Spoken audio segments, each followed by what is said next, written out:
하나님의 백성을 대적하는 자들에 대하여 하나님이 심판하십니다. 그것은 하나님의 백성을 위로하며 회복시키는 메시지이기도 하지만 성도들에게도 죄 앞에서는 하나님의 심판을 피할 수 없다라는 이중적인 메시지를 갖고 있습니다. 그래서 하나님은 우리에게 하나님의 영광 가운데 사랑 가운데 합당한 성도의 삶을 요청하고 계십니다. 오늘 그렇게 삶을 살아갈 수 있는 저와 여러분을 인도하는 오늘 말씀을 함께 묵상하도록 하겠습니다.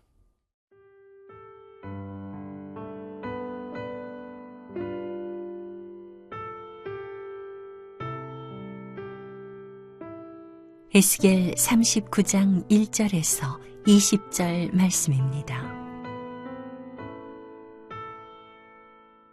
그러므로 인자야, 너는 고객에 예언하여 이르기를 주 여호와께서 이같이 말씀하시되 로스와 메섹과 두발왕 고가 내가 너를 대적하여 너를 돌이켜서 이끌고 북쪽 끝에서부터 나와서 이스라엘 산 위에 이르러 내 활을 쳐서 내 왼손에서 떨어뜨리고 내 화살을 내 오른손에서 떨어뜨리리니 너와 내 모든 무리와 너와 함께 있는 백성이 다 이스라엘 산 위에 엎드러지리라. 내가 너를 각종 사나운 새와 들짐승에게 넘겨 먹게 하리니 네가 비인들에 엎드러지리라. 이는 내가 말하였음이니라. 주 여호와의 말씀이니라. 내가 또 불을 마곡과 및 섬에 평안히 거주하는 자에게 내리리니 내가 여호와인 줄을 그들이 알리라. 내가 내 거룩한 이름을 내 백성 이스라엘 가운데에 알게 하여 다시는 내 거룩한 이름을 더럽히지 아니하게 하리니 내가 여호와 곧 이스라엘의 거룩한 자인 줄을 민족들이 알리라 하라. 주 여호와의 말씀이니라. 볼지어다 그날이 와서 이루어지리니 내가 말한 그날이 이날이라.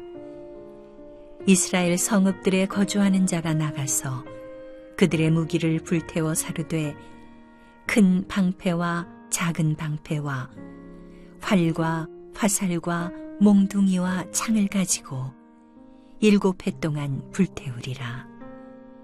이같이 그 무기로 불을 피울 것이므로 그들이 들에서 나무를 주워오지 아니하며 숲에서 벌목하지 아니하겠고 전에 자기에게서 약탈하던 자의 것을 약탈하며 전에 자기에게서 늑탈하던 자의 것을 늑탈하리라. 주 여호와의 말씀이니라. 그날에 내가 곡을 위하여 이스라엘 땅 곧 바다 동쪽 사람이 통행하는 골짜기를 매장지로 주리니 통행하던 길이 막힐 것이라. 사람이 거기에서 곡과 그 모든 무리를 매장하고 그 이름을 하몬곡의 골짜기라 일컬으리라. 이스라엘 족속이 7달 동안에 그들을 매장하여 그 땅을 정결하게 할 것이라. 그 땅 모든 백성이 그들을 매장하고 그로 말미암아 이름을 얻으리니 이는 나의 영광이 나타나는 날이니라. 주 여호와의 말씀이니라. 그들이 사람을 택하여 그 땅에 늘 순행하며 매장할 사람과 더불어 지면에 남아있는 시체를 매장하여 그 땅을 정결하게 할 것이라. 7달 후에 그들이 살펴보되 지나가는 사람들이 그 땅으로 지나가다가 사람의 뼈를 보면 그 곁에 푯말을 세워 매장하는 사람에게 가서 하몬곡 골짜기에 매장하게 할 것이요 성읍의 이름도 하모나라 하리라. 그들이 이같이 그 땅을 정결하게 하리라. 주 여호와께서 이같이 말씀하셨느니라. 너 인자야, 너는 각종 새와 들의 각종 짐승에게 이르기를 너희는 모여오라.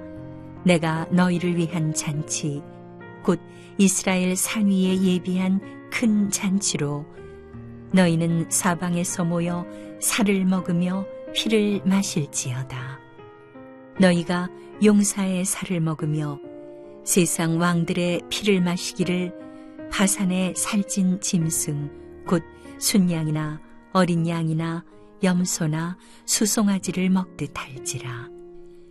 내가 너희를 위하여 예비한 잔치의 기름을 너희가 배불리 먹으며 그 피를 취하도록 마시되 내 상에서 말과 기병과 용사와 모든 군사를 배부르게 먹일지니라 하라. 주 여호와의 말씀이니라. 함께 1절을 읽겠습니다. 그러므로 인자야 너는 고객에 예언하여 이르기를 주 여호와께서 이같이 말씀하시되 로스와 메섹과 두발 왕 고가 내가 너를 대적하여. 오늘 이 본문 안에는 두 가지의 관점으로 봐야 합니다. 첫 번째는 이스라엘을 왜 하나님께서 열강의 손에 맡기셔서 심판하셨을까? 그것은 하나님이 누군지도 알고 있으며 하나님을 드러내며 알려야 될 이스라엘이 우상에 빠져 있어서 자신의 죄 탐욕 가운데 하나님을 잊어버린 것에 대한 경각심과 돌이킴에 대한 징계였습니다. 두 번째는 그렇게 이스라엘을 짓밟고 괴롭히는 자들의 심경 속에서는 하나님을 소홀하게 여기고 가벼이 여기며 무시하는 마음들을 갖고 있었던 열강이기 때문에 그들 또한 심판의 대상이 되어졌습니다. 오늘 하나님께서는 굉장한 방식으로 역사와 민족과 개인을 이끌어 가십니다. 수가 읽히는 뻔한 그러한 방식이 아니라 굉장히 복잡하지만 결국은 모든 사람을 하나님 앞에서 죄인인 것을 고백하게 하고 하나님의 도움을 받아야 굉장한 인생으로 회복되며 성숙된다는 사실을 자각하게 하셔서 그것을 기쁨으로 여기게 만드십니다. 그래서 각자가 할 수 있는 방식보다 굉장히 놀라운 방식의 인생의 열매를 맺게 하는 예수 그리스도를 줄기로 여기고 우리가 가지가 되어서 하나님의 열매를 맺는 방식의 인생을 기쁨으로 순종하게 하십니다. 오늘 그런 가운데 이제 이스라엘을 괴롭혔던 세상 열강에 대한 심판을 이제 마무리하시려 합니다. 2절과 3절을 함께 읽겠습니다. 너를 돌이켜서 이끌고 북쪽에서부터 나와서 이스라엘 산 위에 이르러 내 활을 쳐서 내 왼손에서 떨어뜨리고 내 화살을 내 오른손에서 떨어뜨리니. 이것은 상징적인 것이죠.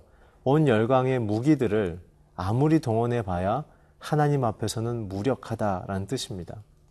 하나님 앞에서는 어떤 누구도 하나님의 능함을 이겨낼 수가 없습니다. 그것을 우리가 고백할 땐 하나님 나의 도움이 되어 주십시오. 하나님 나의 산성이 되어 주셔서 방패가 되어 주셔서 내가 주님의 그늘 아래 숨겠습니다 라고 말하는 것이 참된 지혜자들의 태도입니다. 오늘 그래서 하나님께 대항하려던 마치 바벨탑을 쌓으려 했던 그들처럼 하나님 앞에 힘을 모아 전쟁하려 했던 그 모든 사람들의 인본주의적인 사고의 행위는 하나님 앞에 어떠한 능력도 펼칠 수 없다. 하나님만이 나의 생명이며 도움이시다 라는 사실을 고백하게 됩니다. 계속해서 4절과 5절을 읽겠습니다. 너와 내 모든 무리와 너와 함께 있는 백성이 다 이스라엘 산 위에 엎드려지리라. 내가 너를 각종 사나운 새와 들짐승에게 넘겨 먹게 하리니 내가 빈들에 엎드려지리라. 이는 내가 말하였음이니라. 주 여호와의 말씀이니라. 여기서도 인생의 끝이 어떻게 끝나는가? 결국은 전부 다 흙으로 돌아가 버리게 된다는 말씀입니다. 인생의 끝은 다시 흙으로 돌아간다는 것입니다. 오늘 빈들에 엎드려지리라. 이 장면은 사람이 만들어졌던 창조의 에덴의 동쪽에 아담이 만들어졌던 그 첫 번째 장면과 똑같습니다. 그 황량한 곳에 생명의 기운이 없는 곳에 먼지로부터 흙으로부터 만들어진 아담. 하나님을 대적한 자들은 하나님의 생명, 성령이 빠져 있는 그 껍데기와 같은 상태로 다시 사라질 것이다 라는 말씀입니다. 사람이 왜 아름답습니까? 사람이 왜 가치 있습니까?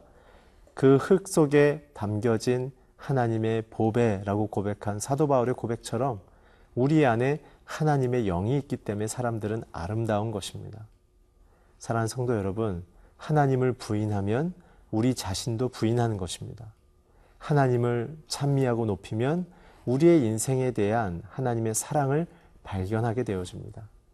하나님의 놀라운 그 관계 속에서 저와 여러분이 날마다 살아나기를 축원합니다. 세상의 어떤 어려움 속에서도 그분의 사랑만을 붙잡으십시오. 사랑이 지혜이며 능력이며 소망입니다. 오늘 그 사랑 안에 살아가는 저와 여러분이 되기를 주의 이름으로 축원합니다.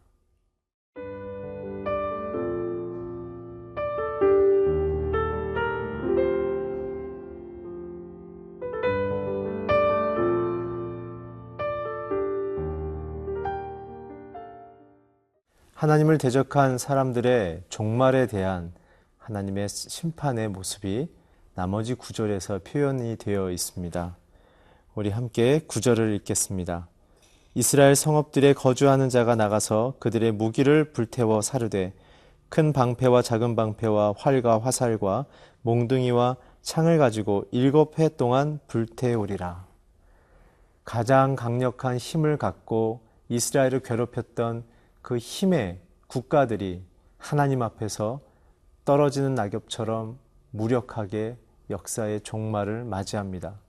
그것으로 끝나지 않고 그들이 갖고 있던 모든 무기들을 모아서 불을 태우는데 무려 7년 동안 태우라고 말씀하십니다. 이것은 무엇입니까? 성경에서 치른 완전수입니다. 세상에 다시는 하나님을 대적할 수 없는 완전한 승리가 선포되어지고 하나님을 믿는 백성들에게도 하나님의 승리가 주어지겠다는 뜻입니다. 결국 우리는 누구에게 속하여 있어야겠는가?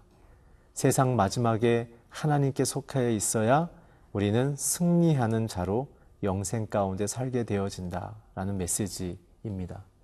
역사의 결정권자가 누구입니까? 하나님이십니다. 인생의 죽음과 생을 결정하시는 분이 누구이십니까? 하나님이십니다.